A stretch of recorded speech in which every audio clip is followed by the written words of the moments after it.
The forecast for rain marred the town's plans to see the solar eclipse. But at a nearby lake, it provided the perfect conditions for the rise of a malevolent force, a force unlike which this world had ever seen before.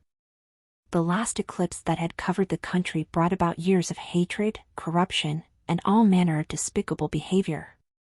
Narcissism ran rampant, stubbornness built barriers, and lies, so many lies, became so commonplace that many naive and scared people took comfort in them rather than accepting the truth.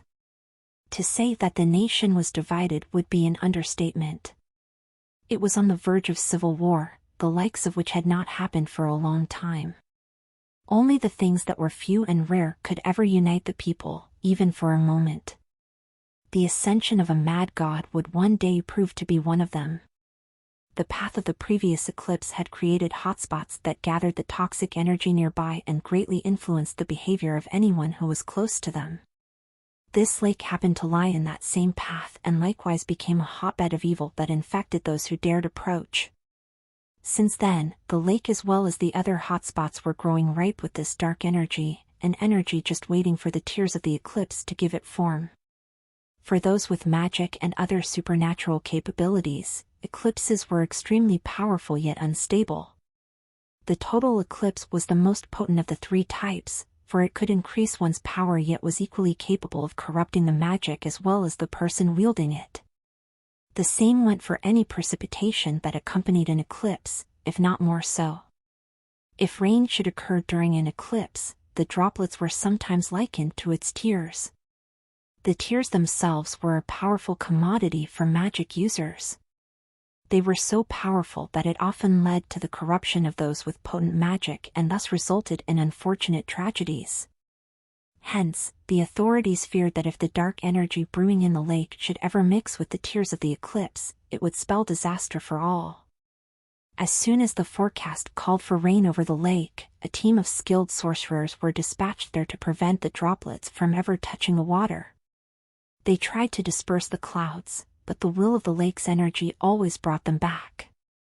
The team was startled by the energy's sentience and continually tried to thwart its scheme up to the time the eclipse started and clouds thinly veiled the sun and moon. As the rain began to fall, the sorcerers put up a force field high over the lake. The plan worked for a while until the eclipse reached its totality.